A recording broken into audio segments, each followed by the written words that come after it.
আসসালামু আলাইকুম রহমতুল্লাহি ওবারাকাতু। আলহামদুলিল্লাহ, সমস্ত প্রশংসা আল্লাহ সুবহানাহু ওয়া তাআলার জন্য। অতঃপর দুরূদ এবং সালাম বর্ষিত হোক আমাদের প্রিয় নবী রাসূলুল্লাহ সাল্লাল্লাহু আলাইহি সাল্লামের প্রতি। আজকে আমরা হাদিসের নামে জালিয়াতি বা জাল হাদিস সিরিজের আরও একটি পর্বে আলোচনা করব। তো আমরা যে বিষয়টি নিয়ে আজকে আলোচনা করব এটার উল্লেখ করা আছে আমাদের ডক্টর খন্দকার আব্দুল্লাহ জাহাঙ্গীর রহমাহুল্লাহর বই হাদিসের নামে জালিয়াতি। এই বইয়ের 241 পৃষ্ঠায় এখানে 9.2.2 এই অংশটি যদি আমরা পড়ি, এখানে প্রায় এখানে যে মানে টাইটেলটা উল্লেখ করা আছে সেটা হচ্ছে যে সকল মত, বিশ্বাস বা কর্মকে ভিত্তিহীন বলেছেন। হ্যাঁ, সমাজে অনেক বিশ্বাস, কর্ম বা ধারণা বিদ্যমান যার কোনো ভিত্তি কোরআন, হাদিস বা ফিকহে পাওয়া যায় না। আল্লামা আবু জাফর সিদ্দিকী তার গ্রন্থের শেষে কিছু ভিত্তিহীন কথা শীর্ষক পরিচ্ছেদে এ জাতীয় অনেক কথা উল্লেখ করেছেন। হ্যাঁ, এই কথাগুলো মোট এখানে 30টি উল্লেখ করা হয়েছে। 30টিকে আমরা 6টি এপিসোডে পড়বো ইনশাল্লাহ। আজকে প্রথম এপিসোড, আজকে আমরা 5টি পড়বো, পরবর্তীতে 5, এভাবে আমরা 30টি পড়বো ইনশাল্লাহ। ধরো শুরু করা যাক। 1 নাম্বার, পাখা টানতে টানতে যদি শরীরে লাগে তবে সে জমিনে টোকা দেওয়া। তারপর 2 নাম্বার, হাসি ঠাট্টা বা মস্করার ছলে যদি কেউ ছুরি বা কাটারি দিয়ে কাউকে খোঁচা দেয় তাহলে সেটিকে মাটিতে ঠেকানো বা ঠেকানো জরুরি, এটিও ভিত্তিহীন কথা, এরূপ করা না জায়েজ। 3 নাম্বার, যদি কোনো লোক কাজে আসার সময় হাঁচি দেয় তাহলে সাধারণ মানুষ একে অযাত্রা বা অশুভ বলে ধারণা করে, এটি সম্পূর্ণ ভুল। 4 নাম্বার, যদি কারো কথা বলার সময় অথবা কোনো কাজ করার সময় টিকটিকি শব্দ করে তাহলে সাধারণ মানুষেরা বলে টিকটিকি এ কাজ বা কথাটি ঠিক বলে জানাচ্ছে। তারা বুঝাতে চান যে এ কাজটি বা কথাটি সম্পূর্ণ সত্য ও সঠিক, তাই টিকটিকি এর সত্যতার সাক্ষ্য দিচ্ছে। এ বিশ্বাস পোষণকারী কঠিন গুনাহগার হবেন। 5 নাম্বার, মহিলারা ধারণা করে যে সৃষ্টিগতভাবে জোড়া ফল ভক্ষণ করলে জোড়া বা যমজ সন্তান হয়, এটা বিলকুল ভ্রান্ত কথা। তাহলে আজকে আমরা 5টি পয়েন্ট নিয়ে আলোচনা করলাম। আর 5 নম্বর পয়েন্ট সেটা সেখানে উল্লেখ করা হচ্ছে জোড়া ফল ভক্ষণ করে জোড়া সন্তান হয়। তো আমাদের সমাজে এটা অনেক বেশি প্রচলিত যে যমজ কলা যদি কেউ খায় তাহলে মানে যমজ কলা খায় না আসলে ভয়, মানে আজীব ব্যাপার। তো এই সব কথা হচ্ছে ভিত্তিহীন, মানে এগুলো হাদিসও না। হ্যাঁ, এটা একদম ভিত্তিহীন কথা, টোটালি ভিত্তিহীন কথা এগুলো। আর জাল হাদিস নিয়ে কেন সতর্ক করে এটা আমি তো প্রতিটি এপিসোডে বলছি, যে আল্লাহ সুবহানাহু ওয়া তাআলা পবিত্র কোরআনে বলছেন, সূরা যেটা আছে আপনার, এটা আছে পবিত্র কোরআনে সূরা হুজুরাত, সূরা নম্বর ৪৯ আয়াত নম্বর 6, যে আল্লাহ সুবহানাহু ওয়া তাআলা তিনি বলছেন যে আর যখন কেউ তোমাদের কাছে কোনো খবর নিয়ে আসে তখন তোমরা সেটা যাচাই করে নাও। রাসূল সাল্লাল্লাহু আলাইহি ওয়াসাল্লাম বলেছেন, কোনো ব্যক্তি মিথ্যাবাদী হওয়ার জন্য এতটুকুই যথেষ্ট যে সে যা বলে তা যাচাই বাছাই ছাড়াই বলে বেড়ায়। এটা আছে সহিহ মুসলিম হাদিস নম্বর 5-এ, সুনান আবু দাউদেও রয়েছে। হ্যাঁ, এছাড়াও আরও বিভিন্ন জায়গায় এই হাদিসটি উল্লেখ করা হয়েছে। হ্যাঁ, সুনান আবু দাউদের 4992-তেও রয়েছে। তো এটা হচ্ছে জাল হাদিস থেকে সতর্ক করার মূল কারণ। তো ইনশাআল্লাহ দেখো আজকের 6 নম্বর পয়েন্ট, এখানে উল্লেখ করা হচ্ছে যে খাদ্য বা পানীয় শ্বাসনালীতে, তালুতে বা নাকের মধ্যে চলে গেলে সাধারণ মানুষেরা বলে কেউ তাকে স্মরণ করছে, এটা একেবারে ভুল কথা। 7, কারো নাম নেওয়ার সময় যদি সে উপস্থিত হয়ে যায় তবে সাধারণ লোক বলে তোমার হায়াত বৃদ্ধি পাবে, এটা বিলকুল মিথ্যা ও বাতিল কথা। হ্যাঁ, এটা একটি গুরুত্বপূর্ণ পয়েন্ট, যে আমরা কারো নাম নিলাম, সে হাজির হয়ে গেল, তখন বললাম যে তুমি তো 100 বছর বাঁচবা, এরকম অনেকে কথা বলে। এটা একদম বিলকুল ভ্রান্ত এবং ভুল বিশ্বাস, বাতিল কথা। 8 নম্বর, প্রচলিত রবিবার বাঁশ কাটা যাবে না, এদিন বাঁশ কাটলে ঠাকুরের অভিশাপ বা দোয়ায় আক্রান্ত হতে হবে, এটা সম্পূর্ণ মিথ্যা কথা।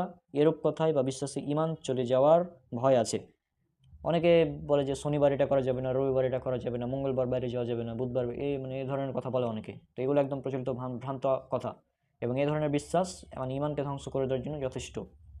তারপর 9 নম্বর পয়েন্ট, প্রচলিত যদি কোনো ব্যক্তি মারা যায় তবে 40 দিন পর কোনো আলিম ডেকে তার রূহ বাহির করতে হয়, অন্যথায় ক্ষতির সম্ভাবনা আছে, এটা সম্পূর্ণ নাজায়েজ ও বিদাত কথা। এটা আমাদের সমাজে ব্যাপকভাবে প্রচলিত। 10 নম্বর পয়েন্ট, ক্ষেত খামার ও ফসলের হেফাজতের জন্য সাধারণ লোক ক্ষেতের মাঝখানে হাঁড়িতে চুন ইত্যাদি দিয়ে মানুষের আকৃতি তৈরি করে, এটি ভিত্তিহীন মিথ্যা কথা, এতে ছবি বানানোর জন্য গুণাগার হতে হবে।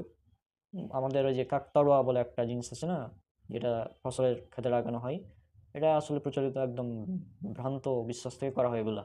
হ্যাঁ, আর এটা ছবি অঙ্কনের যে গুনাহ, এটা আপনার সহিহ বুখারীতে আছে হাদিস নম্বর 2225-এ, যে যে ব্যক্তি ছবি অঙ্কন করবে কোনো প্রাণীর, তাকে কিয়ামতের দিন আল্লাহ বলবেন যে তুমি এই প্রাণীতে মানে রূহ মানে ঢোকাও ভিতরে, প্রাণীর ভিতরে, মানে তুমি যে অঙ্কন করেছো এটার ভিতরে প্রাণ সঞ্চারণ করো।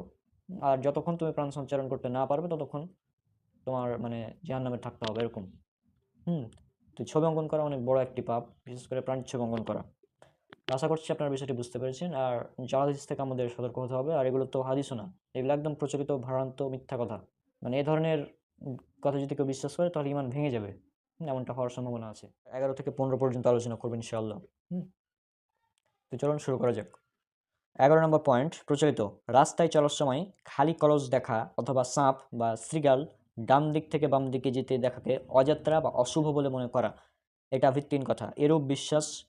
গুনাহ এরূপ বিশ্বাস পোষণকারী গুনাহগার হবে। 12 নম্বর, প্রসিদ্ধ হয়েছে যে যদি মুক্তাদি পাগড়ি মাথায় সালাত আদায় করে এবং ইমাম শুধু টুপি পরিধান করে সালাত আদায় করে তবে মুক্তাদির সালাত মাকরু হয়ে যাবে, এটা সম্পূর্ণ ভিত্তিহীন কথা। 13 নম্বর, সাধারণের মাঝে প্রচলিত আছে যে স্বামী তার স্ত্রীর জানাজার খাটিয়া ধরতে পারবে না, এটি একেবারে ভিত্তিহীন কথা। খাটিয়া ধরার ক্ষেত্রে অন্য সকলের চেয়ে স্বামীর দায়িত্ব অধিকার সবচেয়ে বেশি। 14 নম্বর পয়েন্ট, সাধারণের মাঝে প্রচলিত আছে যে সতর খোলা অবস্থায় দেখলে অযু নষ্ট হয়ে যায়, এটিও ভুল কথা।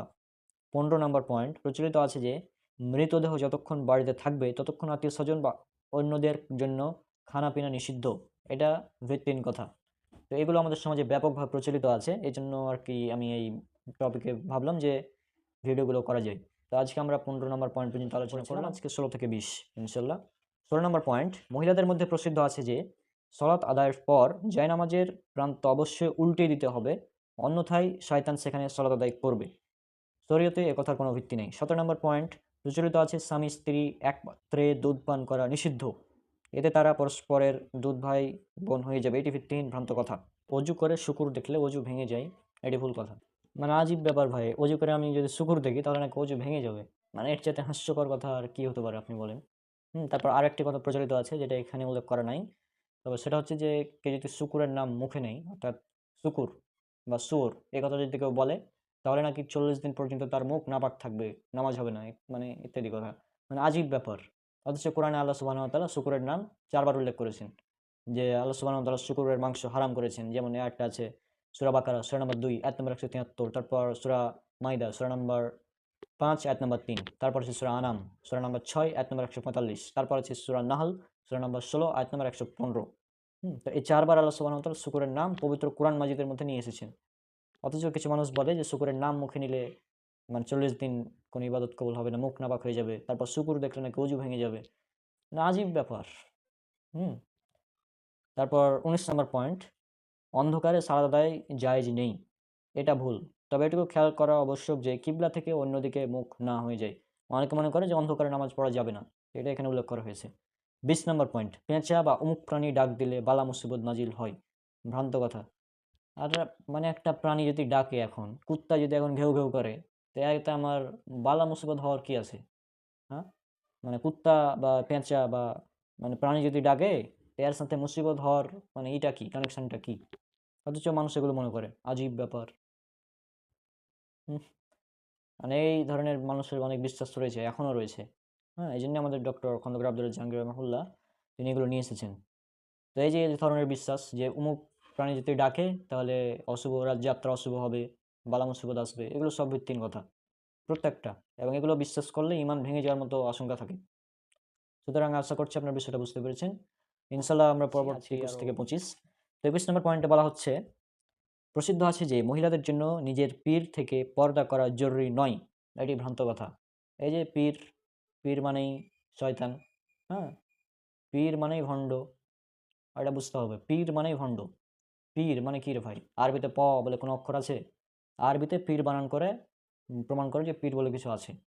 আরবিতে পীর নাই, প এর পীরও নাই। ঠিক আছে না? পীর আছে না? এ প, প শব্দটা আরবিতেই নাই, আরবি হরফের মধ্যে। সুতরাং এ পীর, যত নামের পীর আছে না সবগুলো ভণ্ড, নাম্বার 1 ভণ্ড। মানে যে যত ভালো পীর সে তত বড় ভণ্ড। ঠিক আছে? পীরদের বই খুলে খুলে দেখাতে শুরু করলে আপনারা মানে অজ্ঞান হয়ে যাবেন। এগুলো দেখাচ্ছি না এখন। তো যাই হোক, পীর মানে ভণ্ড। আর এ পীর এত বড়ই ভণ্ড যে পীর বলছে যে মহিলাদের জন্য নাকি পীরের সামনে পর্দা করা ফরজ নয়। আজীব ব্যাপার, পুরাই আজীব ব্যাপার। অথচ মাহারাম এবং নন মাহারাম মহিলাদের জন্য 14 জন। হ্যাঁ, তার ছেলে, বাবা, তারপর ভাই, হ্যাঁ দুধ ভাই, এরা, তারপর চাচা, মামা, আরও কয়েকজন আছে, মোট 14 জন মহিলাদের জন্য, যাদের সামনে পর্দা করা ফরজ নয়। তারা ব্যতীত প্রত্যেকের সামনে পর্দা করা মেয়েদের জন্য ফরজ। কিন্তু এখানে বলা হচ্ছে যে পীরের কাছে নাকি পর্দা করা ফরজ নয়, আজীব ব্যাপার। হ্যাঁ, মানে ভণ্ডামি করার জন্য এগুলো লিখেছে আর কি পীরেরা। 21 নম্বর পয়েন্ট, প্রসিদ্ধ আছে যে হ্যাঁ এটা তো বললাম। 22 নম্বর পয়েন্ট, দেখা যায় যে অনেক মানুষ সালাত আদায়ের জন্য মসজিদে এসে প্রথমে বসে পড়ে, এরপর সালাত আদায় শুরু করে। এমনকি নিকটবর্তী কোনো স্থান থেকে আসলেও বা ক্লান্ত না হলেও এবার মসজিদে ঢুকে প্রথমে বসে পড়ে, এরপর সালাতে দাঁড়ায়। শরীয়তে এর কোনো ভিত্তি নেই। মসজিদে প্রবেশ করে কিছু সালাত আদায় না করে বসে পড়া সুন্নাতের খেলাফ। হাদিস শরীফে মসজিদে ঢুকে কোনো সালাত আদায় না করে বসতে নিষেধ করা হয়েছে। হ্যাঁ, এটা হচ্ছে সহিহ বুখারীতে হাদিস নাম্বার 444 এবং 1163। রাসূল সাল্লাল্লাহু আলাইহি সাল্লাম বলেছেন যে যখন তোমাদের কেউ মসজিদে প্রবেশ করে তখন সে যেন 2 রাকাত আদায় না করে যেন না বসে। অর্থাৎ মসজিদে প্রবেশ করার পর আগে 2 রাকাত পড়তে হবে, তারপর বসতে হবে। এমনকি মসজিদে জুম্মার খুতবা চলাকালীন সময়েও এটা পড়তে হবে। সহিহ বুখারী হাদিস নাম্বার 931। 930-31 রয়েছে যে এক ব্যক্তি একদিন মসজিদে ঢুকলো, ঢুকে বসে পড়লো। তখন রাসূল সাল্লাল্লাহু আলাইহি সাল্লাম বললেন যে তুমি কি 2 রাকাত সালাত আদায় করেছো? তখন সে ব্যক্তি বলল না। তখন রাসূল সাল্লাল্লাহু আলাইহি সাল্লাম বললেন উঠো, 2 রাকাত পড়ো, তারপরে বসো। অর্থাৎ 2 রাকাত সালাত আদায় করতেই হবে মসজিদ ঢুকলে। অর্থাৎ মসজিদে ঢুকেই বসে পড়া যাবে না। আগে 2 রাকাত তাহিয়াতুল মসজিদ যেটা সেটা পড়তে হবে, তারপর বসতে হবে। কিন্তু আমাদের সমাজে আগে মানুষ বসে, তারপর দাঁড়িয়ে 2 রাকাত পড়ে। আজীব ব্যাপার। হ্যাঁ, সুন্নাতের খিলাফ, মানে সুন্নাতে যেটা বলা হয়েছে তার উল্টা। উল্টাটা করে। মানে বলা হয়েছে এই ডাব্লিউ, কিন্তু মানে উল্টিয়ে একদম এম করে দিচ্ছে। ঠিক আছে? তা বলা হলো যে বলা হলো যে তোমরা মসজিদে ঢুকে আগে সালাত আদায় করবা, তারপর বসবা। কিন্তু এরা আগে বসে তারপর সালাত আদায় করে। আজীব ব্যাপার। 23 নম্বর, প্রচলিত যদি গোশতের সাথে হাড় না থাকে তাহলে তা খাওয়া জায়েজ নয়। এটা ভুল কথা। এটা ভুল কথা, সাথে সাথে এটা ফানি কথা। মানে গোশতের সাথে যদি হাড় না থাকে তাহলে ওই গোশত নাকি খাওয়া জায়েজ নয়। এর চাইতে ফানি, হ্যাঁ মানে এর চাইতে ফানি আর কিছু হতে পারে? চিন্তা করুন। 24 নম্বর পয়েন্ট, প্রচলিত নুন পড়ে গেল পাপড়ি দিয়ে উঠাতে হয়, এটাও ভুল কথা। নুন পড়ে গেলে পাপড়ি দিয়ে কেন উঠাতে হবে রে ভাই? আবার 25 নম্বর পয়েন্ট, প্রচলিত কুকুর কাঁদলে বালা মুসিবত ছড়ায়, এটা ভুল কথা। ভাই, কুত্তা যদি কান্না করে, কুত্তা যদি কান্না করে তো এটার সাথে বালা মুসিবতের সম্পর্কটা কি? ও কুত্তার ব্যথা হলে কুত্তা তো কাঁদবে, তাই না? আপনি যদি একটা কুত্তাকে মারেন, ঠিক আছে, লাঠি দিয়ে, তো ওই কুত্তাকে মারার কারণে কুত্তার ব্যথা লাগবে, তারপরে সে কাঁদছে, তো এর সাথে বালা মুসিবতের সম্পর্ক কি? আজীব ব্যাপার। মানে এরা নাম্বার ওয়ান ভণ্ড না, মানে এগুলো করেছে আর কি। হুম, পীর নামক ভণ্ড, তারপর এর এ ধরনের ভণ্ড যতগুলো রয়েছে না, এদের মানে আবিষ্কার করে এগুলা। আর মানুষ এগুলোকে মানে করে বিশ্বাস করে, এখনো বিশ্বাস করে মানুষ যে কুত্তা মানে কান্না করছে, এখন নাকি বালা মুসিবত আসবে। কুত্তা কান্না করার সাথে বালা মুসিবতের সম্পর্ক কি? আজীব ব্যাপার। হ্যাঁ, বালা মুসিবতের কি মানে দায়িত্ব কি কুত্তাকে দেওয়া হয়েছে? হ্যাঁ, কুত্তাকে তো দেওয়া হয়নি দায়িত্ব।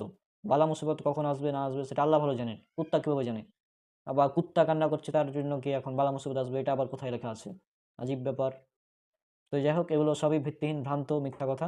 হুম, তো এই মিথ্যা কথাগুলো যে সমাজে এতভাবে প্রচলিত আছে না, এগুলো থেকে সতর্ক করার জন্যই মূলত আমি এই ভিডিওগুলো করছি। আর এই আজকের এই ভিডিওটি দিয়ে আমাদের এই মানে প্রচলিত ভিত্তিহীন কথাগুলো, কিছু ভিত্তিহীন কথা, কর্ম বা বিশ্বাস, এগুলো আমাদের এই চ্যাপ্টারটা কমপ্লিট হবে।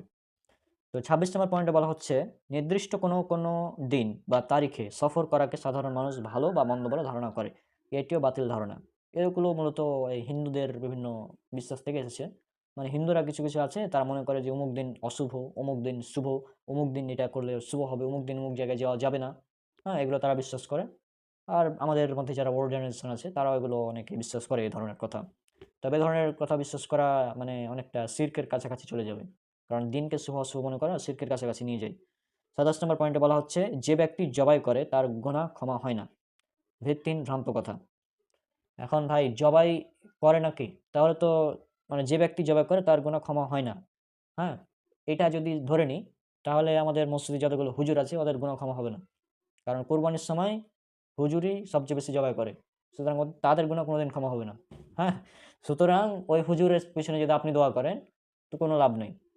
ঠিক আছে? এই কথা অনুযায়ী। মানে এরা যে কোন সেন্স থেকে এই কথাগুলো বলেছে বিভিন্ন এই পীর ভন্ডগুলা, আমার আজও মানে বুঝতে পারি না। জবাই করলে নাকি গুনাহ ক্ষমা হবে না।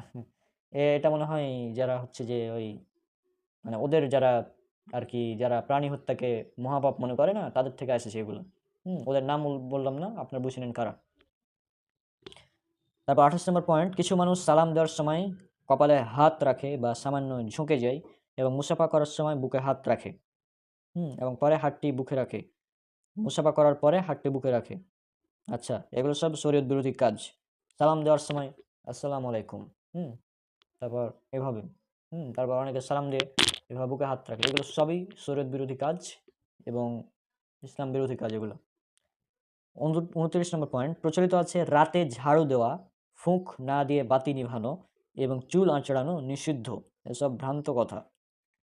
রাতে ঝাড়ু দিলে কি সমস্যা ভাই? তারপর ফুঁক না দিয়ে বাতি নিভানো, তো বাতি কি আমি এখন নিভাবো এইভাবে? কিভাবে নিভাবো তাহলে? মানে বাতিকে এখন এখানে মোমবাতি জ্বলছে, এখন কি আমি মোমবাতিকে হাত দিয়ে মিটাবো?